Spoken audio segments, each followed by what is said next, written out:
Are you too busy to date? Well, if so, this coming Wednesday's Masterclass for Men is for you. Grab your ticket at mountaintoppodcast.com/masterclass.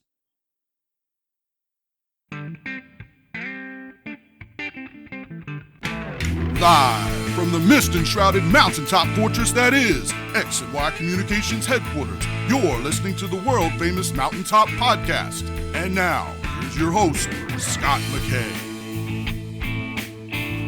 All right, gentlemen, on today's Mountaintop Podcast, where better men get better women, we're going to talk about a topic that I can't really put a finger on why we've never covered it before, but we're going to talk about how to know when you're loved and when you're not. And of course, we've talked about love on this show before, what it is. But I think this is one of those things, it's one of those rocks we don't want to look under. If we're asking ourselves that question, we quickly run away and hide from it because, man, I've got this hot girl in my life and I want her to love me. She says she loves me. And so, yeah, maybe I'm just seeing things or, being pessimistic for no reason if I don't feel like I'm being loved.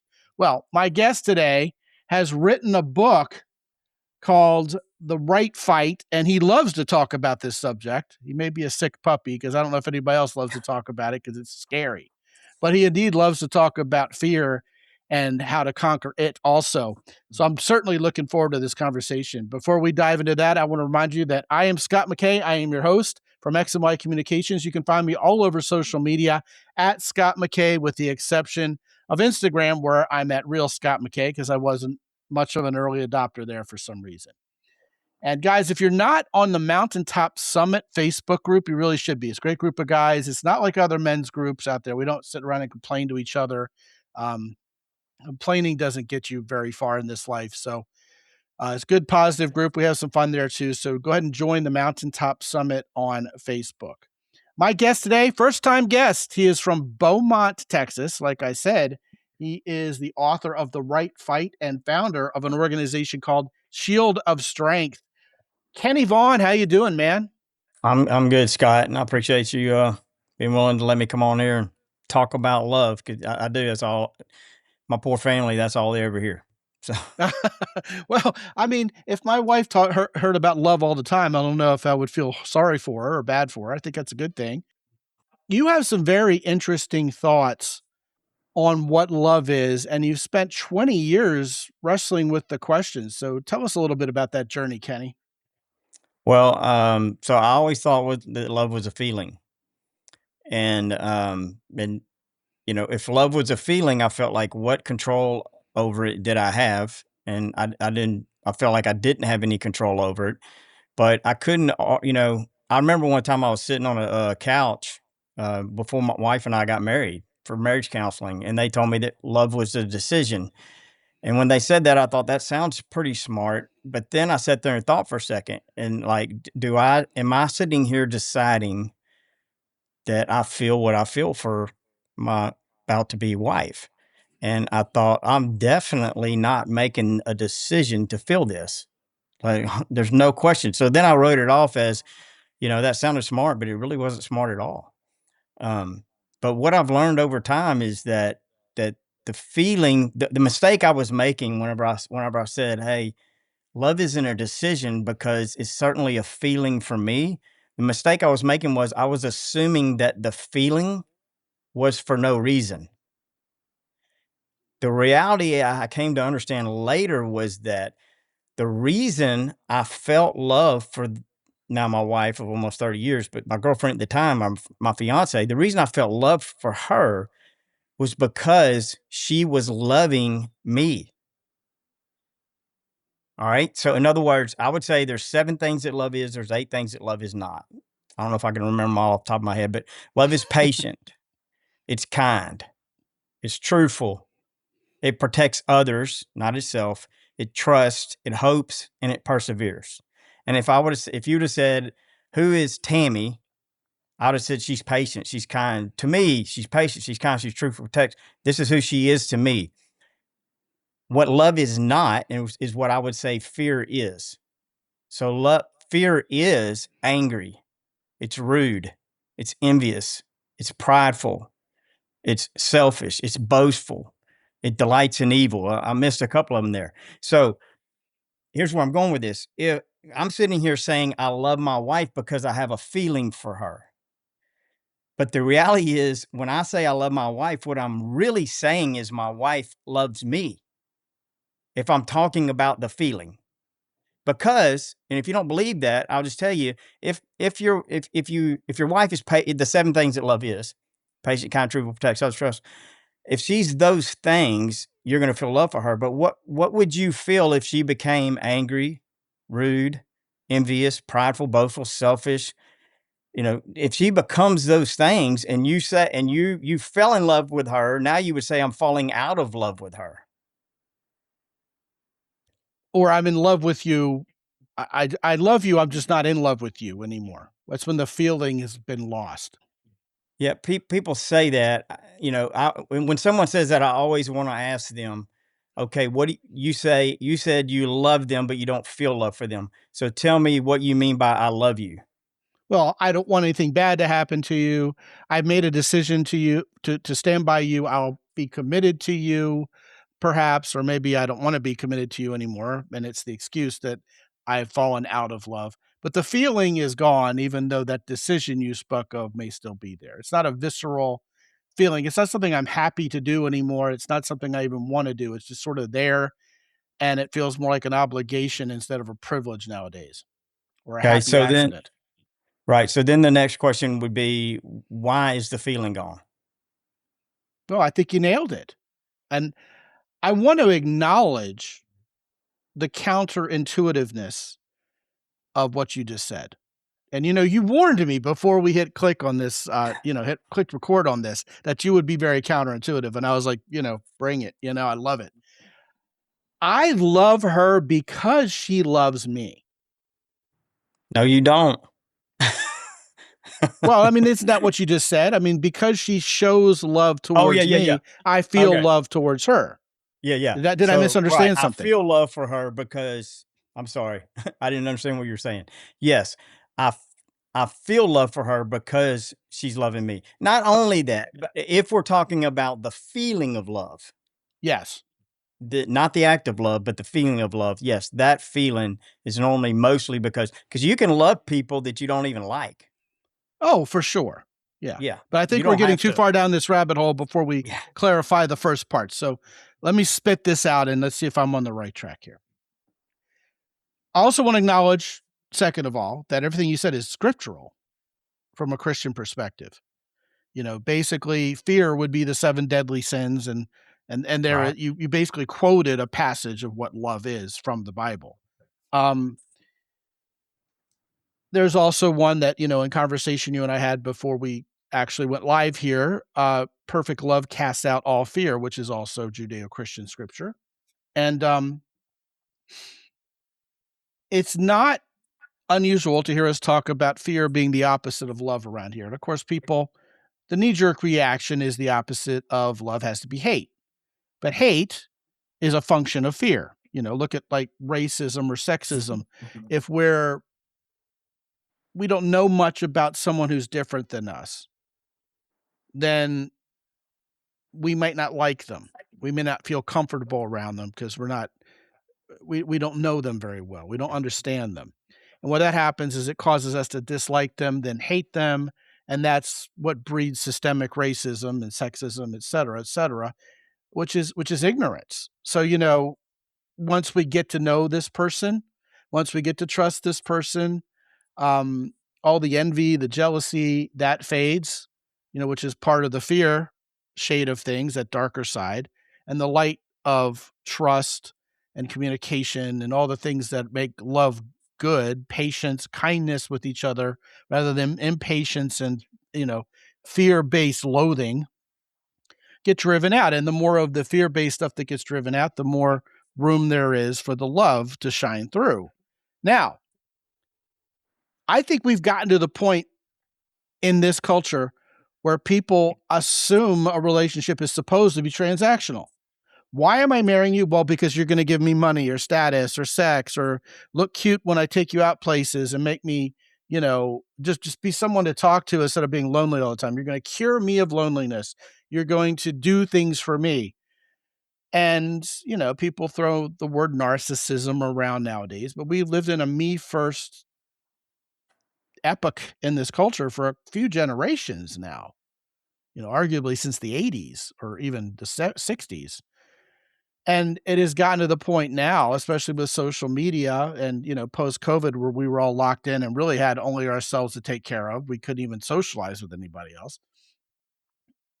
Transactional relationships, I mean, what am I getting out of this? Have become the de facto standard. I mean, you ask someone in their 20s, it's likely they'll go, I don't even understand what you're talking about. What do you mean? I'm going to want to be in this relationship because I want to give to this other person. And then you have people who are of the mindset, and you could call it a mental health issue, where they're targeting people who are optimistic and generous and patient and kind, just so they can siphon from them because they know they'll always keep giving. And that's a toxic abuse of someone's attempt to love you. So this whole idea to say, my response to someone showing traits of love as opposed to fear towards me is to love them in return. A lot of people are going to say it's a pretty hot take because it seems like as men, we should be the ones leading in that regard. And then if we make her feel safe and comfortable and acknowledge her and don't make her feel stupid, well, then that femininity will respond to our leadership by loving us in return, as long as she's not toxic and narcissistic herself. How does that all fit into your universe as you see it, as you think about it? Okay, love is not transactional. Fear is transactional. For love sure. love has no expectations. Fear has expectations. If you're worried about, hey, so one of the first hurdles of truly loving people is people are going to run over me. They're going to take advantage of me. They're going to siphon, as you said there. If you love people, so love is your offense and your defense. If you really love someone, I'm not talking about feeling love for someone right now, okay? I'm talking about what love really is. I would say that the feeling of love is the fruit of love, but the love is the choice to be patient, kind, truthful, protect others, trust, hope, and persevere. Okay, Build it and it will come. Yeah, love, right. Love will find you. You don't need to find love. Interesting. Love will Powerful. find you. That's right. But the way love finds you, because you're like, oh, well, because I'm afraid that I'm gonna love you and I'm not gonna be loved in return, then I become transactional. So I'm obedient to fear. I'm obedient to my fear. What I have to decide is my goal is I'm gonna love you whether you love me or not. Now, part of loving, the problem is people think me loving you means just being nice. Well, half the time, nice isn't even kind. It's selfish, and it's with no concern for someone else's true best interest. Has an agenda. Yeah, that's right. And why are you being nice? You're not being nice. I'm not being nice. I'm not being kind if I'm being nice to you when you're when you're a siphon, for example. Well, it doesn't make a woman feel safe either because she doesn't understand this. It feels fake to her. This is why Mr. Nice Guy doesn't get very far with women. Well, and I would take that a step further than that. The reason nice guys don't get very far is because they don't love women. The woman knows she's not loved. And when she knows she's not loved, she knows she's not protected. And when she knows she's not protected, she's afraid because you're stronger than she is. So the reason nice guys struggle is not because they're nice. There's nothing wrong with being nice. The problem is they're so nice, they won't love anybody. So there's being a good, decent man, and then there's being Mr. Nice Guy. And Mr. Nice Guy is a facade. It's a sham. He's selfish. Yeah, that's right. Okay, so we're on the same page there. Yeah. Mr. Nice Guy loves himself, so he can't love anyone else. It's all an agenda. It's all based on either fear of losing her, which is possessiveness. That's right. Right. Or an agenda where I'm trying to kind of Eddie Haskell things out of you. I'm trying to be really nice and sugarcoat things and be a little obsequious so you'll give things to me. It's all a quest to get.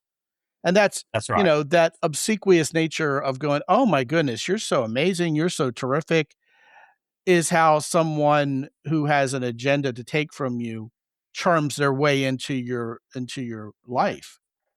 Yeah, but then love is your defense for that. So the mistake I think we make often is we decide, hey, I'm going to love the people that love me, but the people that try to siphon off of me, I'm not going to love them.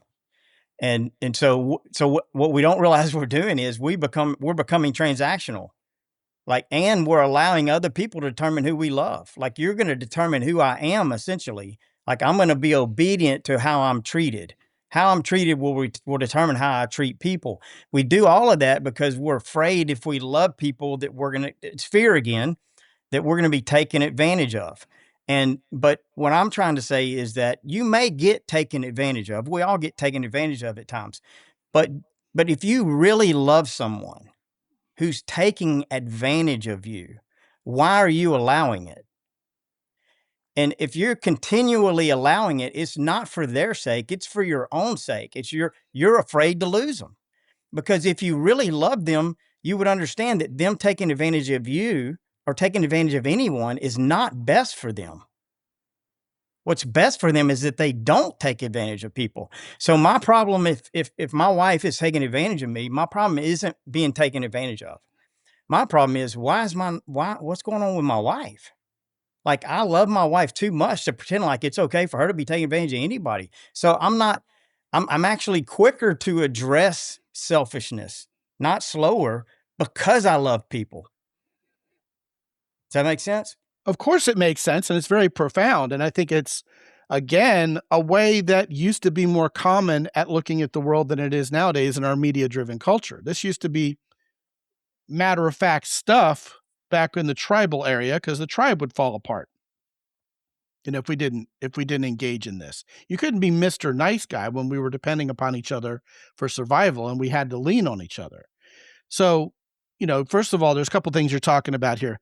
The idea of tough love, of course, is a shop-worn topic, but nobody really knows what it means, you see. So as a father, as a husband, as a leader of business, I have to make hard decisions that aren't easy, but they're the best decisions. So you get the masculinity movement going, do hard things. And they're thinking of that often, at a very superficial level, like, join a fight club and do Brazilian jiu-jitsu and wake up at 4:30 in the morning. But sometimes the hardest thing to do is to tell someone you love them. I mean, you got men who are so macho out there, they won't say I love you to anybody because they think they're a simp if they open their mouth in that regard. Won't apologize to anybody. And I've had people come on this show and make a great case for how to handle apologizing to people and making sure you make right by them before you even apologize. So I understand that's a nuanced conversation as well. But I think there are a lot of guys who just run away from this because they're afraid, literally, of expressing love. And that's when women go, I need a guy who's emotionally available. And what do you know? You're describing emotional availability to a T, Kenny. I mean, women are all out there if they're lurking. I know there's some women who are flies on the wall, butterflies on the wall, right? They're prettier, and they're just saying hallelujah. Finally, a guy who gets it. Hopefully, two guys who get it, right? Right. It's not a coincidence you're happily married and that I'm happily married, and we love our wives and our wives love us. My wife adores me. I used to think it's just because I'm funny and crack jokes, but maybe it could be more about what you're talking about. I don't let the kids get away with things. I don't let them spend on what they want to spend and go out and do things they're not allowed to be doing or things that are unhealthy or shirk their schoolwork or their responsibilities. I run this household and I'm not always Mr. Nice Guy about it. But one thing everybody darn Skippy knows is that they're loved, that I'm acting in their best interest. Am I acting in a woman's best interest? The question I always tell guys if they're struggling with how to treat women, not because they're bad guys, but they're just struggling with, what do I even do? Is, if you're on a date with a woman, first question to ask yourself is, am I putting her at ease or am I making her feel uneasy? It's all about providing and protecting. And what guys miss is that isn't an easy question to answer usually. I mean, sometimes it's baseline. Am I getting all handsy and talking about sex before she's even said hello back? Or, that's kid stuff. That's first grade level. if she says, here's the kind of day I had and here's what I'm into, and you ridicule it or tell her, yeah, that's nothing, I got one better than that, you're not making her feel safe and comfortable because you're trying to one up her, because you're trying to impress her, which is because you're afraid you're going to lose her. That's right. Ironically, it has the opposite effect. The other question that goes along with that, and I'm throwing these at you because I want to hear your response, because these are kind of cornerstones to what we do around here. And I love how you're illuminating things we've talked about before in a whole new light. These are the shows I adore the most, by the way. So thank you already. The other question I tell guys is, am I carrying her or is she carrying me? And if a woman has to be your mommy, she's not going to be your lover. And, the root of lover is love. So if she feels like, my goodness, I got to mollycoddle this guy, I got to rescue him, I got to put his pants on for him, then she's not going to feel safe and comfortable. And those feelings of love aren't going to be there, because what the hell am I afraid of that I won't man up and do my job as a masculine human being? What say you? Well, first of all, I'd say, now this isn't always true. I mean, some women, you can love them really well and they're still not going to feel safe and comfortable. And it has nothing to do with how you're loving them, because they got Fair. their own problems. They got history. I understand. Yeah, yeah. So that happens. I'm not suggesting that doesn't happen. But in this scenario, the reason, if a woman is actually striving, and nobody loves perfectly, that's why we have to be willing to say, I'm sorry. Like, listen, you make a great point, and I don't want to interrupt you, but I also don't want this to disappear, because this is life-changing potentially. The more perfect we are acting, seeming, especially in those early stages of the relationship before we screwed up, the less comfortable she's gonna feel. Because first of all, it's unsustainable, so it can't be authentic. Second of all, the pressure on her to live up to that takes that comfort away, makes her afraid. So yeah, the perfectionism thing's got to go out the window. You gotta let the fur fly and say, all right, either we're going to be compatible or we're not, but I'm not going to be afraid of it. Continue. Right. Go ahead. Yeah. So, what I was saying was, the reason, if a woman is mostly healthy, and we coach to finding relationships with those women around here. I have guys that come to me and go, well, my wife's a raging narcissist. How do I fix this marriage? And I'm it's like the end of Hurt Locker. I'm sorry, dude. You're going to blow up. I can't help you anymore. It's a major Too problem. Late. Yeah. Right. But if she's mostly healthy and she doesn't feel safe, it's because she's not. I mean, I hate to say that. It's because she's not. And it's not because, and she may not even know exactly why she's not safe. She just knows that's your job to not. figure out. Yeah.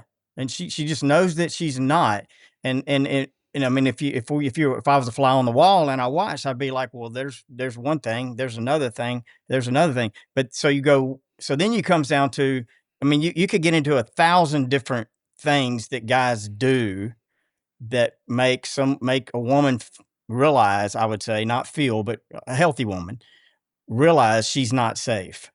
And trying to tell the guy what those 10,000 or whatever things are, that's almost impossible. And the solution is not in not doing those things either. It's not what you do that makes someone feel unsafe. It's not what you do or what you don't do that makes your wife feel unsafe. It's why you do it that makes her feel unsafe. So if you're, in other words, if you're laying around on the couch and you don't care, and whatever your behavior is because you're not getting what you want, or because you're in a transactional relationship where you're most concerned about you being respected or how you're being treated as a man. It's a good example you were just talking about. Your children know they're loved. Okay. Your children don't know they're loved because you take control of things. Your children don't know that they're loved because you say yes, because love is a yes, and love isn't, and you say no because love is also a no. That's not why they know that they're loved. Your children know that you love them because of why you do that. In other words, they know that when dad tells me no, it's because dad believes it's best for me. If you could also tell your children the same yeses and the same nos for the same reasons. But if you gave them those yeses and nos, not because you believed it was best for your children, but to make sure you were being respected as the man of the house, or that you were ruling the roost, or whatever it was, then your children would know they weren't loved. So it's not what you're doing, it's why you're doing it.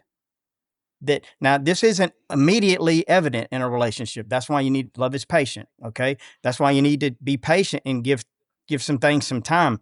But we always, not just women, men and women, we all over time, we start to realize why people are really doing what they're doing. And we don't need someone, we don't feel safe with someone just because they do everything perfectly, like you were talking about.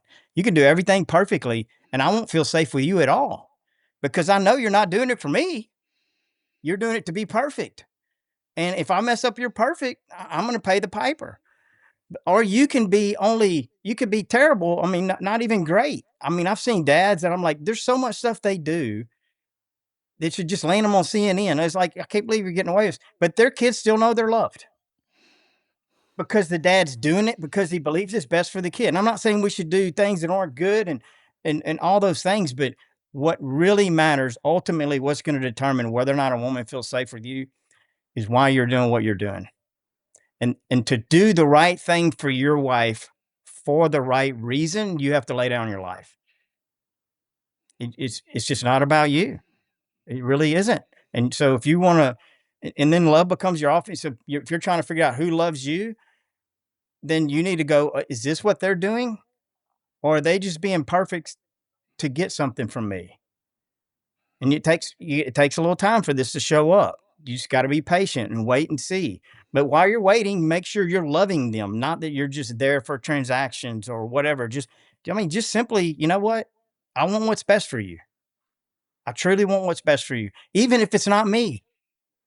So if we go on this date and I'm not best for you, even if I think you'd have been wonderful for me, it's okay.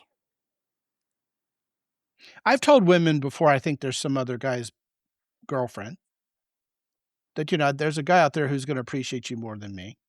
And it's a much better breakup line than, I hate you and you're ugly and I'm sick of your face. I don't know. It sounds Pollyanna-ish in the moment, but I always meant it. That's pretty rough. Yeah, there was another dating coach who once said, you're good with women when you're turning down or getting rid of perfectly good ones.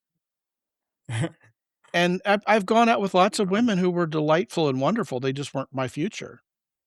Yeah. And some of them had convinced themselves into believing I was their future. And I don't know if there was any non-convincing them or unconvincing them or getting them out of that, but it was true.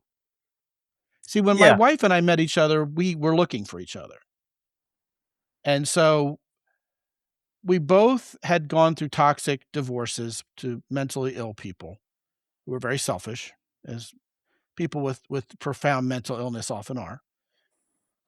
And she was the kind of person I wanted to do these loving gestures and have these loving attitudes towards. She elicited them from me. She caused me to want to do them freely, of my own volition. And, kind of along the lines of what you're saying, Kenny, is I've always said, I think one of the reasons why I'm my wife's favorite man she's ever met and why she adores me, because she knows I chose her. I had options. I could have gone elsewhere. But I very much, and this kind of quotes David D'Angelo from years ago, where he said on stage, you ever gone to a woman and you ever gone up to a woman and said, hey, get over here. I've been looking for you for a while. And the whole audience laughs. And I mean, with all respect to what you're saying about patience and kindness, and you're going to have to wait this out. My wife and I did not elope to Vegas 2 weeks after we met. We vetted everything. But as soon as that little chick walked through the door at IHOP that morning for breakfast, I said, oh boy, I'm in trouble in the best way possible. I said, I could listen to my wife read the phone book. I love her voice. She's the cutest thing I've ever seen. I talk about the culmination of all your favorite girlfriends. Guys, there's a snippet from the summit on that very topic. And so it's felt natural for me to want to love her.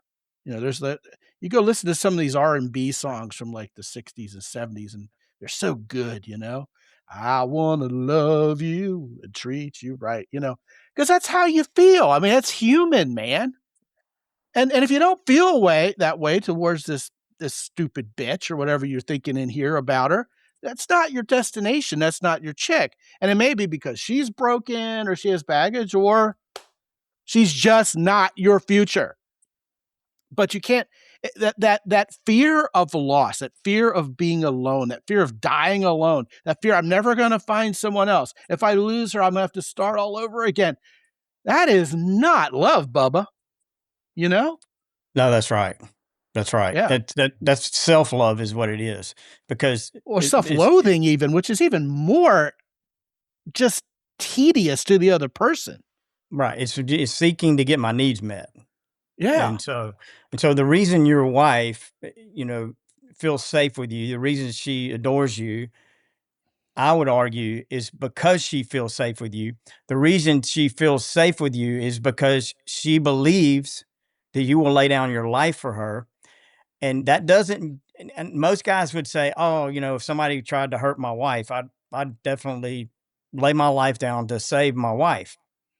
I saw someone one time who was in the middle of divorcing their wife, and someone tried to kidnap her on the beach. I was there, and the guy came running and he stopped the kidnapping. And then he went on and divorced her. And I just thought, you will protect your wife physically, but in this case, he wasn't protecting his wife from himself. So That's really deep, man.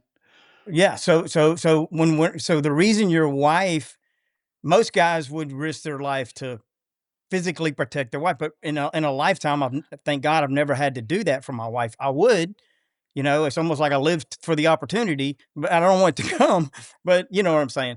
But what I have to do daily is lay down my life for my wife. Spoken like a Meaning, concealed carry advocate. yeah. So right, I Hope I got don't one of ever have those to too. use this thing, but Right. yeah, kind of like life insurance. Yeah. Yeah. But men, though they say they'll lay down their life for their wife, what they're really doing is they're laying down their wife's life for themselves. Mm. They're everything they're doing, the why behind what they're doing is not their wife. It's themselves. And in any relationship in the world, if the why behind what one party is doing is not the other party, it's themselves. It's fear-led and it's self-destructing. And it's going to be fruitless. It's only a matter of time. It's angry, it's rude, it's envious, it's pride, it's boastful, it's selfish. And ultimately, it'll delight in evil. Kind of to bring this conversation full circle.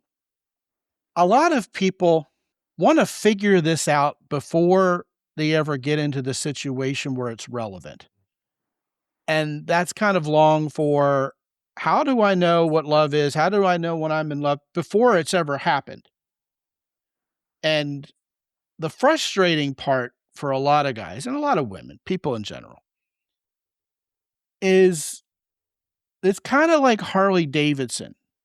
If I have to describe it to you, you wouldn't understand. And as a sport bike guy, I'm not sure I understand Harley Davidson, but that has been for many years one of their unofficial taglines.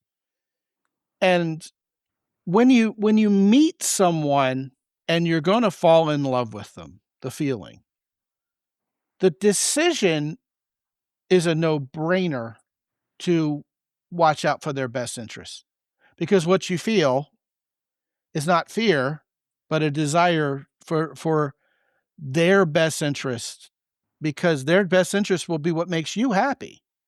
Yeah, but why do you want to fall in love with them? That's where the solution is. Yeah, well, exactly. So, I mean, this comes back around to a bunch of guys who haven't had it happen to them yet. And I'm looking at you MGTOW guys. Why the heck would I want that? I mean, am I going to have to sell my motorcycle? Am I going to have to stop banging a bunch of strippers? Am I going to have to, quit smoking cigars and doing my thing? Am I going to have to give you time and go shop? All I can say is when the right woman comes along, first of all, she's not going to make you quit anything. She's not going to make you stop anything, because that would be fear-based. And you're not going to want to make her do anything or coerce her into anything or try to change her or mold her into anything. What'll happen is you'll just want to love her. You'll want her best interest will be what's best for you. And sometimes it catches you off guard. Now, if the woman's healthy and not broken, she will reciprocate that. And what do you know? You can enjoy your 50th or 60th anniversary someday together, still adoring each other. But that is probably the most, it's kind of a double-edged sword of frustration until you're in a position to really understand why you want to do this, which may be supernatural. It may be part of what I lump into God's dirty little trick, How you meet this woman and it's like, oh, guess what? You two are perfect for each other. Start loving her. Make the decision. It's an easy one. The other one is, what if she doesn't reciprocate? Then that's going to be unrequited love in the truest sense of the word. So, it is. It's kind of a double-edged sword. But, where there's no risk, there's no reward. Yeah, love will always cost you something, but It never more will. than not loving is going to cost you. And you don't need to be looking to fall in love. Okay, what people call falling in love is the feeling of love. That's the fruit. Fruit comes from something. It doesn't just appear out of nowhere, and you cannot create it. Fruit comes from a tree that's rooted well. And so what you need to know is, who do I need to be in order to be fruitful? Because if it's two loving people that have long, healthy relationships, and if you're looking to be loved, if you're looking to fall in love, then you're putting yourself first. Those are for you, not for the other person. And so if you meet the right girl, but you're looking to be loved and she's actually loving, before long, she's gonna figure out that you're first in your in this relationship. In your heart, you come first, and you're gonna run her off. And you're going to have blown it. That was a perfectly good That's woman. right. Yeah, that's exactly right. You're probably going to blame her too because you're selfish. Yeah, you're gonna blame her. That's exactly right. And become men going their own way and not even ever see what happened. It's like being blindsided by a train you never even saw coming. Yeah, because it's all her fault. Yeah, no, but it's not. So you don't need to be looking to fall in love. You got to get that out of you.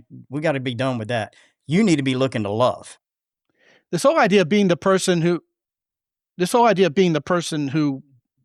is ready for love because you know how to love, we call that deserving what you want around here. It's pretty foundational. In other words, if I'm going to expect to have a woman who loves me, I need to be a man who's capable of loving first. I need to be the kind of person who the person I want is going to want in their life in return. So that encompasses a lot more than simply this conversation. But I think that it's very much on topic. Yes. I would just add to that, if you're going to love her, you're not going to expect anything, and you're not going to feel like you deserve anything. If you're expecting something, or if you feel like you deserve something, no, it's no longer about her. It's back to being about you. If you're going to love her, you're going to love her whether you get it or not. And yes, if I'm on the outside looking in, I might say, man, you didn't deserve that. Like you loved her well. You did everything you could, and you got it anyway. Congratulations. You know what I mean? This says nothing about you whatsoever, but this definitely says something about her that needs to be addressed. Now, are you willing to address it with her so that you can help her become a better person, a more loving person? Not so she loves you. That's not our goal. It's just because if she's loving, she's going to be fruitful. And if you love her, you want her to be fruitful. And so it's never about me loving you to get something from you. It's always, I'm going to love you whether you love me or not. And then our defense is love itself. If you're nursing it or you're taking advantage of it, I shouldn't say I love you if I'm going to pretend like it's okay for you to take advantage of people. Well, I'm not going to disagree with you. I think you're spot on. I don't want to split hairs with the vernacular of the phrase deserve what you want. Here's why I love that phrase. First of all, no one is going to come to me or to you for advice on anything if they don't want something out of it. We're all humans. We all want something. Even if we want to learn how to be less selfish, would be a mistake, and we can argue about this if you will, but I think it would be a mistake for anybody to actually get in a relationship with someone where they're getting nothing out of it. There's no benefit to them other than I get the privilege of loving you. I would disagree with that. Yeah. Love wouldn't let you do that though. That's exactly right, where it comes around. So the That's right. deserving element of it is, look, there are a lot of people out there, I'm pointing to myself. Look, there are a lot of people out there who just want what they want. And the message in the dating and relationship world is, here's how you get what you want. Here's how you get a man to stop watching porn and to love you. Here's how you get a woman here's how you bypass a woman's rejection mechanism and get her to spread her legs. Okay, step one, baby step. Look, dude, you're going to have to be the kind of guy a woman is looking for to expect that woman. You can't just take advantage of her. Ladies, you can't just take advantage of some rich guy and get him to buy things for you. The conversation you and I are having right now, admittedly, is evolved way beyond that simple premise. But it would also be hard to fit into a tagline that is meaningful to people who are coming in the front door. So that's where the deserve what you want comes from. Because I do think when people come here, they want something, and I think it's reasonable to want something. I think, and like you said, the way you're couching it is brilliant. The visceral truth is, yes, if I love her, I'm not going to allow her to treat me poorly because that's in her best interest. But you're also not being treated poorly anymore either, which is in your best interest. So that's right. In the real world, there's such thing as mutual best interest. Like if a woman says, here's something in my best interest and here's another thing in my best interest, you're a man, freaking lead. It's okay to pick the one you prefer. That would make you happier too, I think. Well, I would say I want to know why you're picking them, and it is okay to want, okay, but it's not okay to want something from me and to expect you to meet that need. That's not okay. So no, that's more transactional. That's right. So when I hear people say I want or I deserve, as soon as I hear I want, I'm like, why do you want it? That's what I always say. It's okay. It's okay if you want something. I'm fine with you wanting something. Why do you want it? And then I want to know who's going to pay the price for you getting it. Okay. Well, here's a real world example. It comes down to, for dinner tonight, she's okay with Italian or Mexican. I'm not going to say, well, screw you, we're going to Red Lobster. I'm not going to do that. But if I had Italian for lunch, I'll probably choose Mexican because that's in my better interest too. I think that happens. I mean, that's just the daily grind in a marriage. But if you're looking out for each other and you want to do what's in her best interest, you're not going to go against what's in her best interest. Now, if she's putting on some LBs and she just told you she was on a keto diet, we shouldn't be going to spaghetti or tacos. That's another whole ball of wax. But I get what you're saying, and I think you're right on the money. And to be sure, I love these evolved conversations. Sometimes guys need to hear the basics, and sometimes we need to really dive into the deep stuff. And a lot of these guys are very cerebral, and they love this kind of conversation. And I think you've done a great job of making it make a lot of sense. I mean, I feel like I'm that much clearer on knowing how to tell objectively if I'm being loved or not. I think it's been a fantastic conversation. Kenny, I want to send these guys to your book because I think they should all buy it. And it's not just about this, okay? There's a lot more in there that it's along the same lines and just as wise, if not even wiser. When you go to mountaintoppodcast.com/Amazon, first of all, you will go to my Amazon influencer queue, which is just a douchey way of saying I have a dedicated Amazon storefront. And I'll put the right fight up there at the top of my Amazon influencer queue. And if you guys are listening to this within like a week or two of it being released, surely you'll find Kenny's book right there near the top. And also when they go to mountaintoppodcast.com/Kenny, they will go to, shieldofstrength.com. What do you got there for them, Kenny? So we got a jewelry line, about 400 pieces of jewelry. We started just making dog tags for the military. We did that for 10 years. And then it evolved into a jewelry line. We've been doing about 30 years. But yeah, we got a lot of guys' pieces in there, specifically crosses, a wrench cross, a lineman cross, a fishing cross. We try to give them something they like. Yeah. That's very cool. Yeah. Go to mountaintoppodcast.com/Kenny and you'll see that. Go to mountaintoppodcast.com and grab you a copy of The Right Fight. Kenny Vaughn, thanks for coming on, man. Are you related to Stevie Ray? Distantly, I think I Distantly, actually am. distantly. Yeah. Well, you're in Texas and your name's Vaughn. So I have to ask. I appreciate you. I appreciate your work. Man, I love smart people who've thought about things for 20 years, and you're definitely one of them. So it's been a joy. Thank you, man. Man, you did a great job. I appreciate. Thank you very much for allowing me to come on. Really. You know, I'm going to go ahead and open the kimono here and reveal to these guys that we had to drop our first 15 minutes of this conversation because of technical issues. And I'm not crying over that spilt milk. I think this is even better.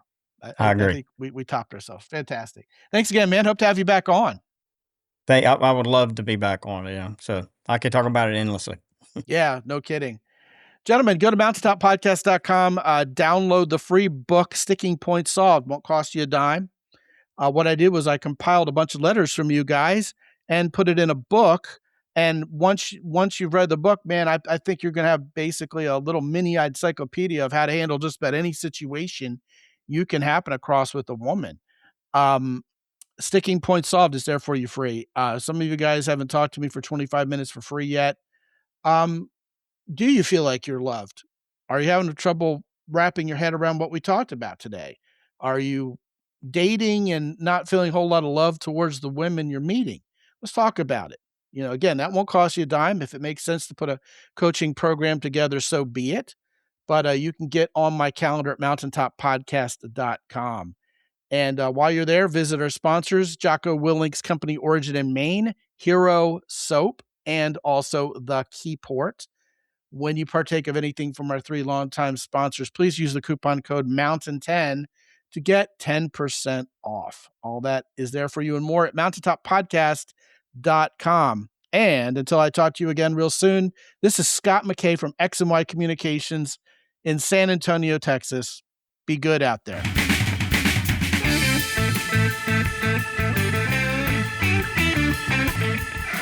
The Mountaintop Podcast is produced by X&Y Communications. All rights reserved worldwide. Be sure to visit www.mountaintoppodcast.com for show notes. And while you're there, sign up for the free X&Y Communications newsletter for men. This is Ed Roy Odom speaking for the Mountaintop Podcast.